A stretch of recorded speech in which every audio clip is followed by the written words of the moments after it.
Hello, everyone, and welcome back to English 1110. This is your week 9 in-depth lecture where we are going to focus on completing the primary source analysis, thinking through what you need to get done this week, and just kind of in general, what does this process look like as you transition from having written the discussion board post number 3 to now doing the second core assignment. So without further ado, let's go ahead and dive into this week's slides. I want to just flag that one of my cats is really active right now, so I apologize in advance if she's being a little annoying. So this week's lecture is titled Refining the Primary Source Analysis, and this is for July 4th to July 10th. And so on today's agenda is a few different things. So we've got key updates to be thinking about this week, how to structure your writing, common mechanical errors, and effective writing techniques to incorporate into your own writing. So as you can see here from this agenda, which as always is hyperlinked so that you can move through the slides easily, this is a lesson that is entirely focused on kind of just structure of your writing, but also returning to just kind of some small details. We haven't really had an opportunity quite yet to really talk about kind of small details that are important in your writing. And so this is a space in which I want to kind of highlight some of those things that you should be thinking about as we transition to long form writing in the form of a traditional essay, okay? So let's go ahead and begin with key updates to be thinking about this week. Now, the primary source analysis, or PSA, is due this Sunday at 11:59 p.m. Eastern to Carmen, but you do have until the last day of the month to complete it. Please note that as always, all assignments are officially due by the last day of the month at 11:59 p.m. Eastern, which this month is July 31st. Please abide by the 11:59 p.m. Eastern deadline. I've had a few instances where students are sending things past that deadline. I want to foreground once again, I have a very flexible submission schedule, but I do ask that you respect the time frame that I'm asking you to submit work by. It is a bit frustrating to receive work after that time frame if we haven't discussed in advance needing an extension. That is a hard deadline. I do advise, as I talked about in the overview lecture, not waiting until the last day of the month to work on and submit the PSA because the assignment counts for so many points and because the third core assignment, which is the annotated bibliography, is going to build on the work that you do in this assignment. So things to be thinking about. I also wanted to flag that you want to make sure that you start with discussion board post number 3 before completing the primary source analysis. If you are already behind on work, or if you anticipate that you will be behind on work in the next few weeks, please be sure to submit discussion board post number 3 before completing the PSA so that I can get feedback to you on your primary source selection before you move forward in the process. Otherwise, you may be putting in work on a text that you ultimately do not stay with for the third core assignment. This has happened a couple of times. So occasionally what will happen is that a student will decide they want to work with something that maybe they didn't carefully review the PSA prompt, and it's not a primary source that was necessarily eligible for the assignment. And so they lose points on the PSA because they submit the discussion board post too late in the game for me to see what their primary source selection is.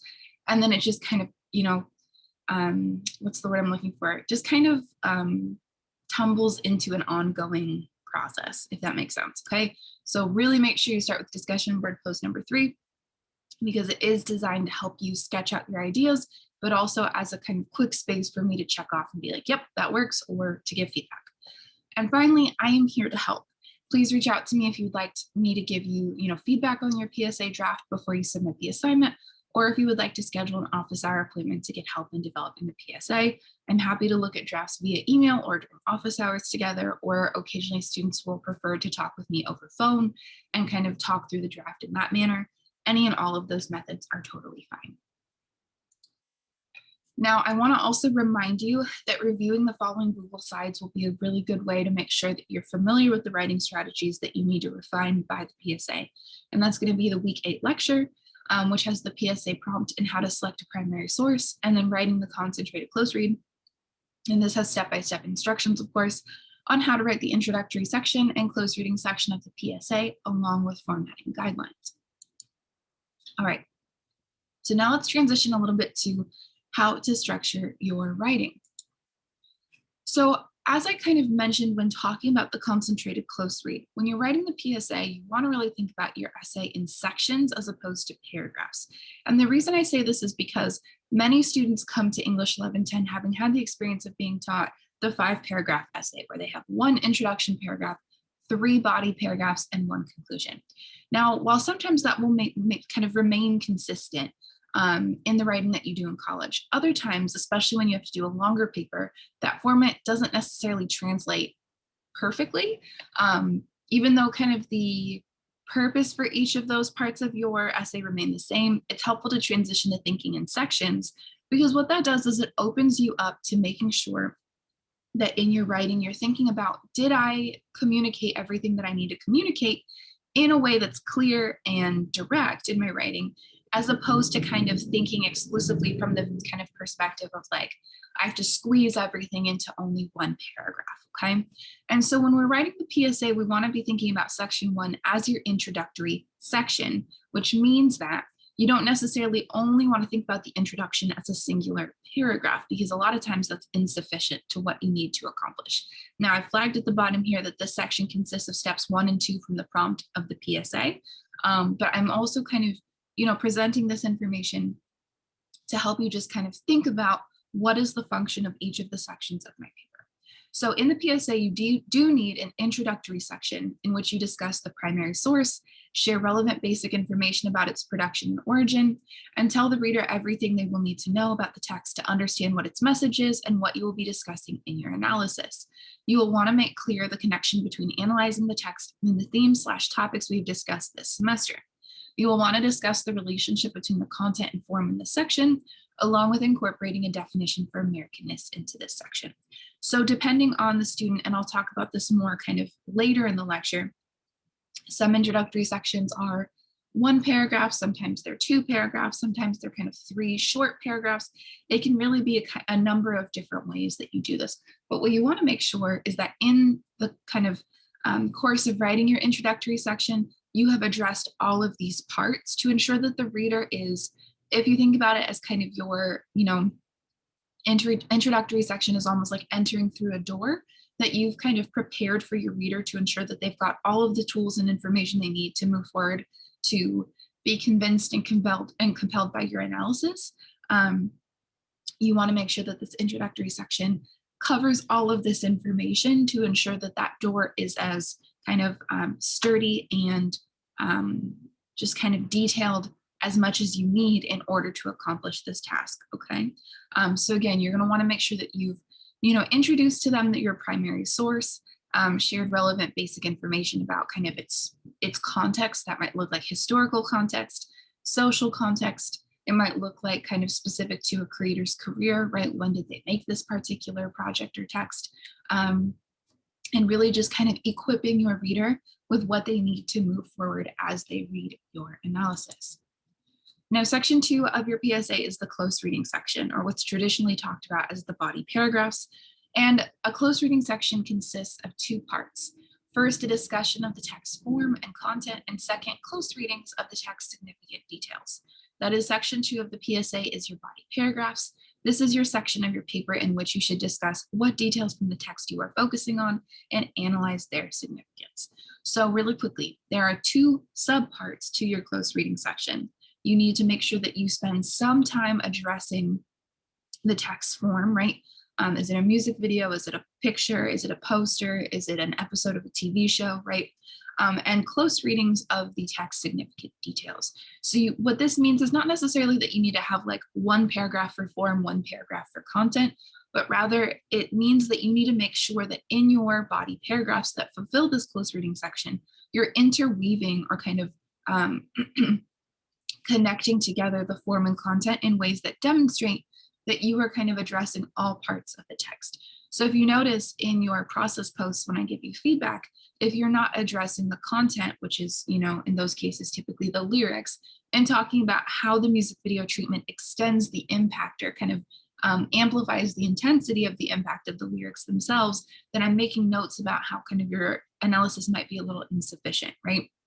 You want to make sure that you are kind of talking about the interconnectedness of that relationship between form and content that we especially honed in on when we were talking about comics and zines, right? So if you're selecting a critical detail from your text, you want to make sure that you demonstrate and articulate how this critical detail is also communicating the argument or message of the text put forth by the creator. Now, I mentioned to accomplish this task, of producing these two parts of the close reading section, you will need to do the following. Produce a topic sentence for each paragraph that articulates what detail or evidence from the content or form you are focusing on in that paragraph's analysis. This is important for establishing the scope of the paragraph's discussion. Explain when/where the detail appears in the primary source and describe its appearance/relevance. Close read the significance of this detail. Why should the reader be attentive to this detail when understanding the message or argument produced by the text? How does this detail relate to the larger argument you are beginning to form in your introduction? Excuse me. And create a transition from one paragraph to the next. Each paragraph can be thought of as a complete thought. So in all of these parts, this is pulling from step 3 of the PSA prompt. It's also really helpful to think of the TREAT acronym here that I presented to you in the concentrated close read lecture, right? This is the same kind of format or direction that I'm encouraging you to utilize when writing your body paragraphs of, a topic sentence that is kind of a slice of the thesis, right? One part of the thesis argument condensed down to focus on in a paragraph. You want to really make sure that you're honing in on a critical detail that helps to ground what it is that you're looking at in your text. You want to make sure that you close read what this critical detail contributes to the text beyond just summarizing how it shows up. And you also want to make sure that there's a bridge or connection point between paragraphs to ensure that kind of in thinking about this as, an argumentation pie, that each of the slices of your argumentation pie are connected to each other, okay? And I apologize if I sound a little hoarse. My voice has been kind of weird today. And then finally, you have your third section, which is the concluding section. And this is where you speculate how the primary source you have selected relates to the text's role within US capitalism, popular culture, and or Americanness. From what you have observed, noticed, and focused so far, what are some of the possible conclusions that you could begin drawing about how this text relates to some of the topics and themes we have explored in this course related to Americanness? And this pulls from step 4 of the PSA prompt. Now, importantly, whereas in the concentrated close read, you are not expected to have a concluding section, here you are expected to have a concluding section. So make sure that you do have this, because sometimes students will kind of forget about this because there is that, point of difference between the CCR and the PSA. Now, with the concluding section, it's important to note that once again, a conclusion functions really as kind of the plate or the pie tin or whatever surface that you place your pie on top of after you've baked it, right? It's the surface that you're placing it on to present it to the people who are going to eat it, who are going to, look at it, so on and so forth. And so in thinking with that, it's important with your concluding section to really be thoughtful about what is going to be the sturdiest and most stable plate or kind of serving surface for this argument pie that I've just baked. Is it going to be that it's useful for, my pie to rest on kind of this surface that's, returning to talking about historical context? Is it going to be useful for elaborating on how in later parts of this creator's career, either they divert from this or they build on this, text in some way, right? What are you kind of bringing to the table in terms of your concluding section? Plate, tin, serving surface, right? What are you using to kind of support or hold up the argument that you've just made? You want it to be something that, kind of matches well with the argument pie, but it should also bring us something new. It shouldn't just restate everything that you've talked about, but it should really synthesize what you've talked about and then provide for us some sort of bigger picture, right? And thinking with kind of Lil Baby's music video that we talked about earlier this semester, I want you to really think about what is the surface or kind of the picture around this text that you just talked about. What is something that, the reader should leave with as they exit from reading your analysis? And so as a reminder of formatting guidelines, this should be double spaced, 2 to 3 pages, 1-inch margins, 12-point font, Times New Roman font, and MLA format. Now, I do want to mention with that 2 to 3 page count limit, sometimes I'll have students who write longer than 2 to 3 pages if they find that they are just like really diving into their primary source. They're really excited about it. They have a lot to say. That is fine. At maximum, it shouldn't be beyond 5 pages if you decide you want to do longer. Though I do encourage you to stick with the 2 to 3 pages because I'm kind of aiming for you not to spend too much time here on the PSA. And so just keep that in mind. You definitely have to have 2 to 3 pages double-spaced. I will mark you down if you do not meet these formatting guidelines and this page limit, or page limit. Yes, minimum page limit requirement. But if you go over, I ask that you please don't surpass 5 double-spaced pages.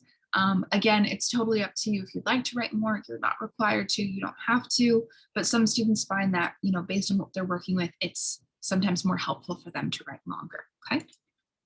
Now, what I've presented for you here are kind of 3 approaches you might think about as you're writing your PSA. And if you recall from the concentrated close read lecture, I provided you with kind of a thesis statement Mad Libs as a way of thinking about how might I go about writing my thesis statement.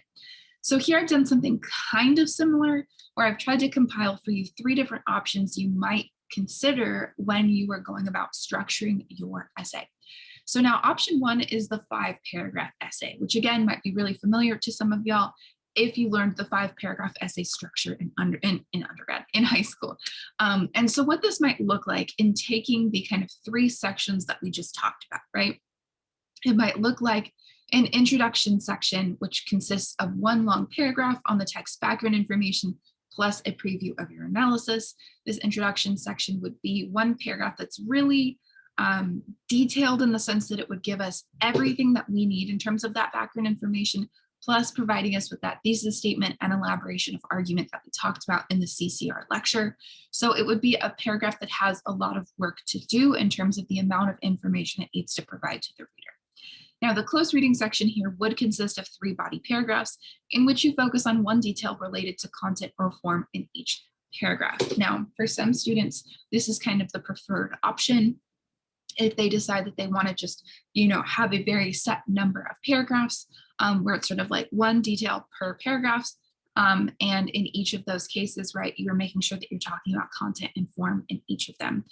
Some students prefer this, especially if there's a way in which their 1 long paragraph in the introductory section can be kind of, what's the word I'm looking for, kind of transition into a close reading section that's really tight knit and is really, kind of to the point, I suppose is the way that I could put it, in that whatever you write about in your introductory section here, students tend to prefer this option if their 3 critical details they're going with, are straight to the point and build really quickly on that introduction and don't need as much momentum to get going.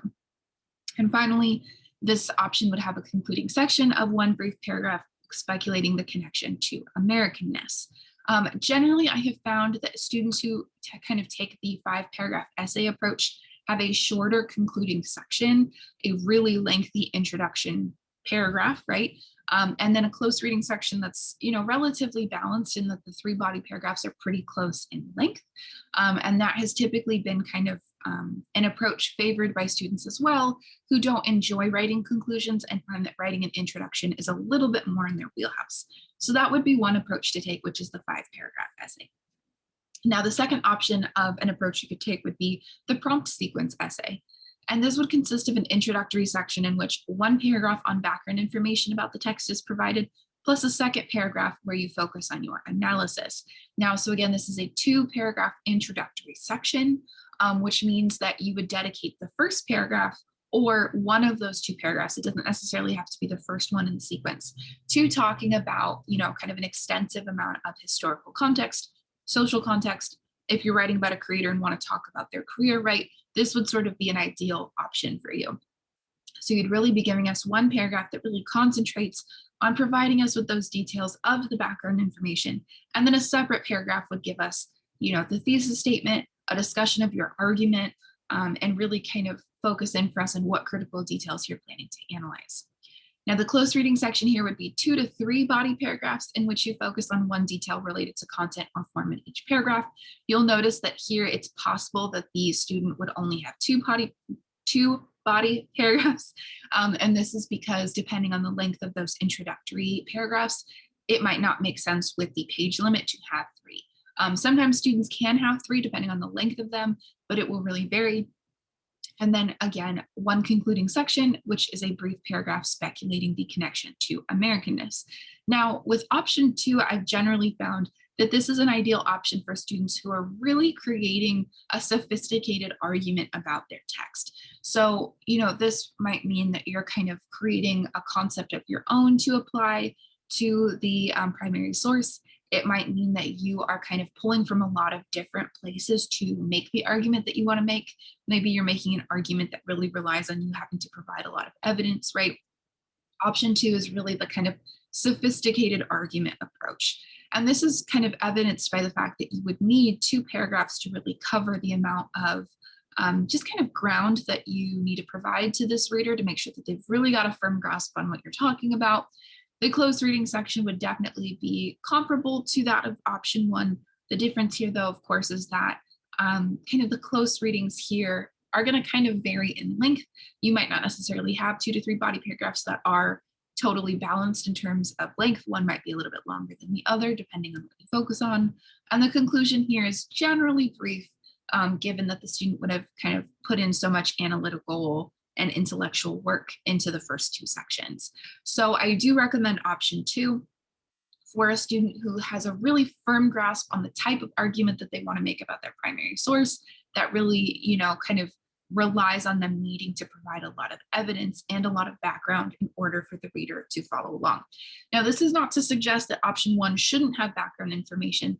It's just that generally when we're thinking about kind of workload or workflow, the student who's approaching option 1 is going to be putting in the most work into their close readings, because their close readings are having to compensate for anything that wasn't covered by the introduction.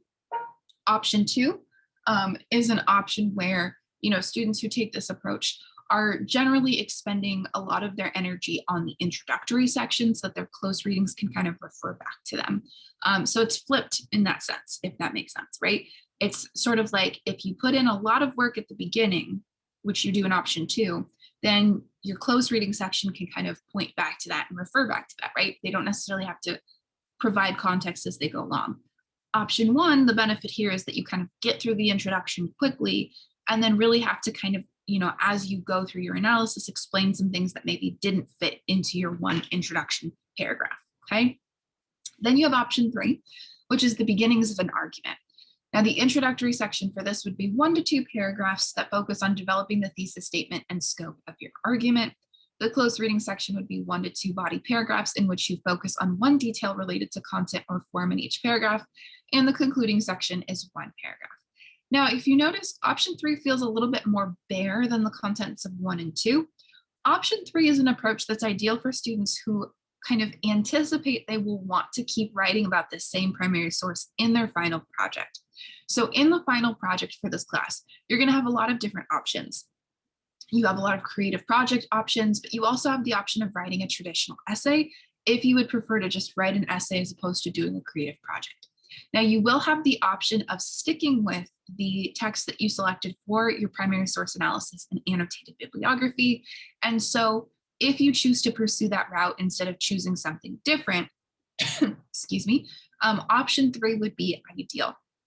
Now, option 3 is going to be ideal for the student who's kind of looking to maximize, one text across multiple assignments. They're looking to ideally not have to start a new analysis at the end of the semester. They want to just stick with what they've picked already, okay? And so for that reason, this paper is really one that's designed to recognize that you're going to revise and expand on this argument later.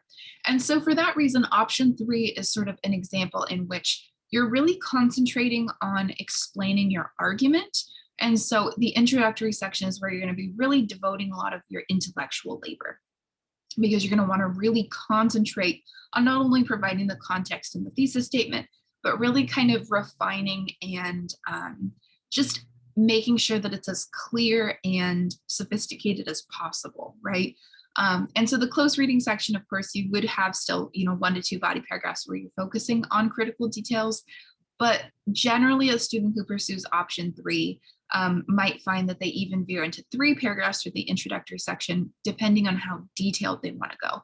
But this is sort of the ideal option for the student who's sort of writing this as the first draft of a longer paper, because students who decide to revise the PSA and expand on it for the final project are looking at a paper of 8 to 10 pages in length.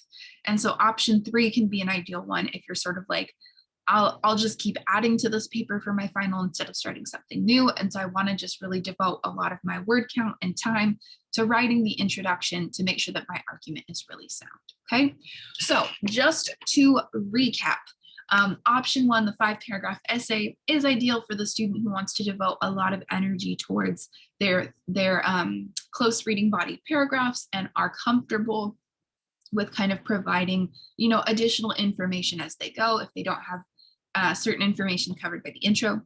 Option number 2, the prompt sequence essay, is ideal for a student who really is keen on putting a lot of their work into the introductory section and feels confident that they can kind of produce close readings that build on that introductory section really well, and perhaps might be a little bit shorter, or even kind of just, feel that they'll be really ready to provide the kind of full picture or scope of this text.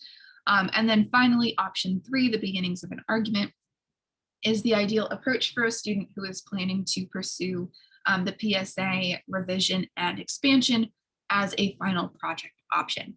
Now, you may find that one of these options kind of works for you or none of these options work for you. You're not required to utilize these. These are just ways that I encourage you to kind of begin thinking about how you're kind of outlining and putting together your PSA. You might find that it helps you to mix and match different pieces. Occasionally I'll have students who maybe decide to do, the introductory section from option 2 and the close reading section from option 1, and then the concluding section from option 3, which would be also a bit more hefty. I forgot to mention that option 3 is kind of the bookends approach, where it's ideal for a student who wants to put most of their energy into the intro and the conclusion to make sure that kind of their argument and thought process about the text is, as refined and worked out as possible. And they're putting less effort into the close reading section. So it just kind of depends, but these are 3 ways to begin thinking about how you might write your PSA. And if you need help kind of just going through or figuring out which of these might work for you, I'm happy to meet with you and talk with you about it. So let's go ahead and transition to common mechanical errors to avoid in your writing. Now, this is going to be focused more so on kind of the little tiny details of your writing that you might oftentimes see me making notes about in your foundations work, the discussion board posts and the process posts. But this is really concentrated on just kind of starting to factor in some mechanical things to be watching out for and noticing that you might be doing in your writing that are good to avoid just because they can sometimes prevent clarity, okay? All right, so I present them as issue and solution as a way to kind of give you examples of here's something you might be doing and here's a potential way to mitigate this. So the first issue sorry, I keep stuttering today. The first issue I present to you is using the word this vaguely in your writing without being clear as to what is being referred to. An example would be, this shows that the main character is unsatisfied with her life. Solution. Where possible, replace this in the sentence with a description or set of words that are straightforward in what you are referring to. Now, the example would be the lyrics, if there's nothing missing in my life, then why do these tears come at night? Combined with the image of the main character crying in her bed, show that she is unsatisfied with her life. Now, definitely it adds length. So for those of you who struggle with word count, this is a great approach to make sure that you can meet that word count and you're not necessarily having to write too much more. But really the kind of purpose for this is because sometimes in our writing, when we put this into a paragraph, into a sentence, whatever, we're thinking from the perspective of, I know exactly what I'm saying, so this is really clear. However, a reader who might be struggling to understand how your points connect or might not be as familiar with a text might see the word this and not remember what you're talking about. So it's a good way to ensure that you're kind of signposting for your reader. This is specifically what I'm pointing to. This is what I am connecting or, kind of analyzing this point to say, okay? So it's all about being as clear as possible. So oftentimes I encourage students to go back through their paper and look for, are there instances where I put this and when I read it back, I realize it's not super clear. I encourage you to go ahead and kind of, in points where it's not repetitive, go ahead and switch out the word this and replace it with clearer language. Another issue I oftentimes see in student writing is using which or because at the beginning of a sentence to continue an idea from the last sentence, which may produce a fragment. So an example of this might be, which demonstrates how Marina is embracing the prima donna identity. So you'll notice here that this example starts with the word which and doesn't have proper sentence verb agreement. A solution to this might be restructuring the sentence so that which is a conjunction, which is a word connecting phrase, rather than the first word of a new sentence. So an example of how to approach this might be, the over-the-top costumes and happy facial expressions are consistent throughout the video, which demonstrate how Marina is embracing the prima donna identity. So another helpful thing to be paying attention to as you read your papers back to yourself is if you're making a claim, which is every time that you make an argument, you're making a claim, right, that you then have to prove through evidence. You'll notice here that when the student or kind of the writer puts, which demonstrates how Marina is embracing the prima donna identity, it's a little similar to this situation we just looked at, right? Where it's a little too vague for the reader to be able to track how exactly you're kind of building on your argument. And so what you're going to want to do is make sure that in your sentences, you have really clear nouns and verbs. So in the second example, we have costumes and expressions. We know that those are our core nouns that are being talked about. And so it makes it a little bit easier for us to grasp what it is that the reader is directing our attention to, okay? Another issue that sometimes comes up in writing is referring to or defining something as a perfect representation, which is impossible to prove. An example of this is the moment that Katy Perry stands up in the crowd is a perfect representation of how we are all chained to the rhythm. Now, the reason we want to avoid perfect, and I definitely have written this on some of y'all's papers, and I don't want you to feel bad if you've used this before. Perfect is a tricky word because it's super subjective, but also in terms of an evaluative metric, meaning that something that you're using to assess how something is working, perfect's kind of hard to work with because it's sort of suggesting that there's a potentially invisible set of standards, or sometimes it can also be a bit ableist to use depending on the context, because it suggests that something has to be sort of, totally complete or functioning in a certain way that perhaps conventionally is accepted, but might actually not be possible or plausible for everyone or everything, right?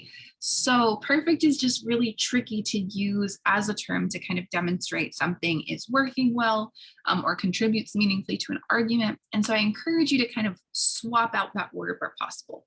And instead, a solution I present here is to focus on explaining why this moment is the best or most effective example from the text. So an example might be the moment that Katy Perry stands up in the crowd is an effective visualization of how she is troubling the idea that we're all chained to the rhythm and cannot possibly escape. So in this switch, we use the term effective visualization instead of perfect representation. Now you might be thinking, they're the same. I don't totally see the difference. But the difference here is that perfect representation is more narrow in terms of what it is allowing us to work with in analytical writing. Whereas with effective visualization, that opens up two possibilities for you. One, it opens up an opportunity for you to articulate what constitutes an effective approach or effective strategy from a creator, right?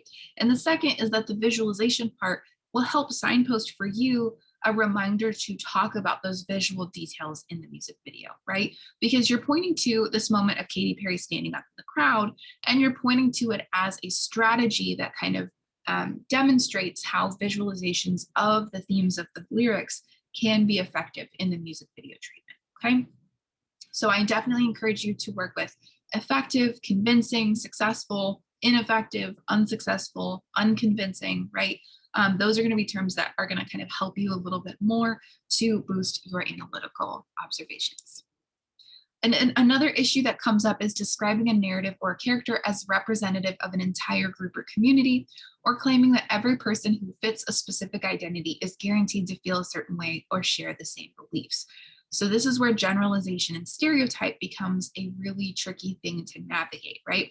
So an example might be someone writing Peyton Del Toro's Winging It zine shows what every lesbian Latina goes through when she comes out to her family. Now, when we think about that statement, right, it's generalizing the experience of lesbian Latinas who come out to their families. It's suggesting that everyone's going to have an identical experience. It's forcing everyone under a kind of generalized umbrella. And you can make the argument that different terms that are used to group people together, like ethno-race, ability, sexuality, and so on, kind of do similar things. But in analytical writing, we want to be really careful not to generalize or stereotype people and suggest that everyone has the same experience because of sharing certain positionality factors, okay? So we definitely want to avoid suggesting that a story or a character is representative of absolutely everyone in a group. This is especially something we want to be cautious of when you're talking about a marginalized group or identity. Now, a solution to kind of think about here would be when analyzing how an identity, experience, and/or community is represented in a narrative, discuss how the form, geometrizing details, or storyfying details communicate the message or argument of the text to the audience. So an example might be Del Toro's depictions of herself writing and performing poetry and winging it demonstrate how creative expression functions as a liberating space for her to celebrate and embrace her identity as a lesbian Latina. So what this revision does is it focuses in on the specifics of Del Toro's narrative, right? It doesn't try to position her as someone who's standing in for all lesbian Latinas. But on top of that, it's helping to point to a specific strategy or depiction in the zine, which in this case is, how she's showing herself writing and performing poetry. And then is using that kind of representation or that image and signaling to us the significance of it by articulating that it demonstrates how creative expression, right, a concept that this student is using to kind of describe what's happening here, to describe kind of how this creative expression is a liberating space and why that's meaningful based on her identity, okay? So let's talk about examples of effective writing techniques to incorporate into your own writing. This is also quite similar to what we just talked through, except we're kind of building out a bit more away from kind of the teeny tiny details and instead thinking about kind of different, just if we think about you as a creator as well, this is sort of a collection of examples that I've seen in student writing that were really effective as strategies for making their point, okay? Now, one example I wanted to include for you is a topic sentence and a transition that indicates something in the text is not what it seems.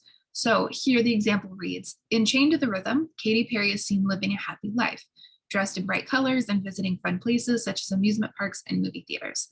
The lyrics, however, suggest otherwise. So what this student opted to do is present us with almost a two-part topic sentence for their paragraph, right?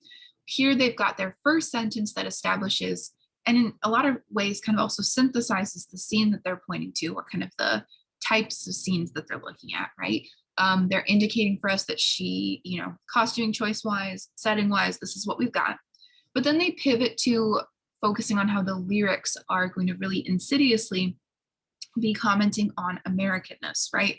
And so what the student does really well is they kind of present us with a portrait of here's what's going on in the text, and then focus in on their critical detail of the lyrics by specifically identifying that certain lyrics are going to deviate from the image represented in the music video treatment. Another effective example and a strategy you might think about is a topic sentence that clearly states how an issue related to Americanness, which in this case was capitalism, is addressed in the text. And so this student wrote, Katy Perry's song Chained to the Rhythm tells us how America's capitalism has trapped us in this amusement park of sorts, where we continue to buy and play all day while staying blind to the real evil behind the park. So here the student opted to, apply their concept right at the beginning in their topic sentence, which works really well. And what they do is they explicate, which means that they not only tell us that, here, so like in thinking about kind of the sentence in parts, if they had left it at Katy Perry's song Chained to the Rhythm tells us how America's capitalism has trapped us in this amusement park of sorts, period, it's insufficient, right? That would not give us all of the information that we need in order to kind of recognize and understand how the student is developing their argument. Now, what they do here that's really effective is they elaborate and they explicate. So they build out or follow through on the claim that they're making by explaining where we continue to buy and play all day while staying blind to the real evil behind the park. So what they're doing is they're defining for us how this amusement park is functioning as a microcosm of US society at large, right? And they're using American capitalism as their concept to really ground that analysis and that claim, okay? So this can be a really helpful approach for your topic sentences. If you're like, I don't know how to make my point and also cover all of these things, right? This is a really effective example of a strategy where you introduce the concept and in the course of beginning to apply it, you clarify how your text is really engaging with Americanness. So it's sort of like the perfect, not perfect, whoa, see, I'm applying perfect here. It's sort of like a, it's in this case, you can kind of think about this example as one where they kind of really tightly wrapped their gift wrapping around their present to make sure that everything was sort of smoothed out and balanced. So it works really beautifully. Another example, excuse me, of an effective strategy to use in writing is an introduction that unpacks the significance of the text title and explains how the text defines Americanness. So here the student wrote, her lyrics speak about how we're all chained at the rhythm, with the we meaning Americans, and how we are chained to the idea of the American dream, following what others do without reason. This was portrayed in the music video, with all the riders at the park moving in unison, all moving towards a spinning wheel, a never-ending run that ends with the collapse of the runner, much similar to life itself. For Katy Perry, her definition of Americanness involves stumbling around like a wasted zombie, where a typical American lives their entire life following others, looking for validation and unable to see past the bubble of a society that we currently live in. You know, this is an example of a writing strategy where it almost in some ways kind of functions as an equation. Now, granted, we know that I can't do math, so I could be off here, but I do sometimes like to think about analytical writing as an equation, where what you're really doing is like this plus this plus this equals this, right? You're compiling for us, here are all of the pieces that when put together accomplish this, you know, message being conveyed. And so here, what I really love is that this student starts with sort of these specific lyrics plus how these specific lyrics are portrayed in the music video, right? Plus Katy Perry's definition of Americanness equals this kind of overall analysis or argument. Do you see what I'm saying?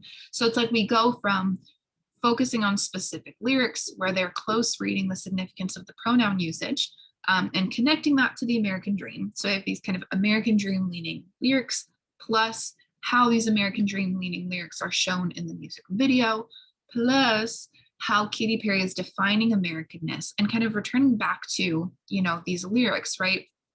And then it results in this really effective and compelling outcome of kind of providing for us a definition of what exactly the typical kind of Americanness is putting pressure on people to do and desire. Another effective strategy to think about is a paragraph where you take specific lyrics and connect them to related scenes in the music video to show how a concept is visualized. So the student says, Katy Perry in Chained to the Rhythm takes the position that conforming to society is lonely, potentially dangerous, and takes away our unique qualities. So really briefly, you see how the student is making a claim, right? And a claim is something that can be argued. A claim is not a statement of fact. A statement of fact is the sky is blue. A claim would be the sky, let's see, is the sky going to be one that's useful? If we think back to the Jeremy Zucker, actually, as you know, an argumentative claim would be Jeremy Zucker presents a gray sky throughout the video to visualize mental health struggles, right? So that's not necessarily a statement of fact per se, it's something that could be argued.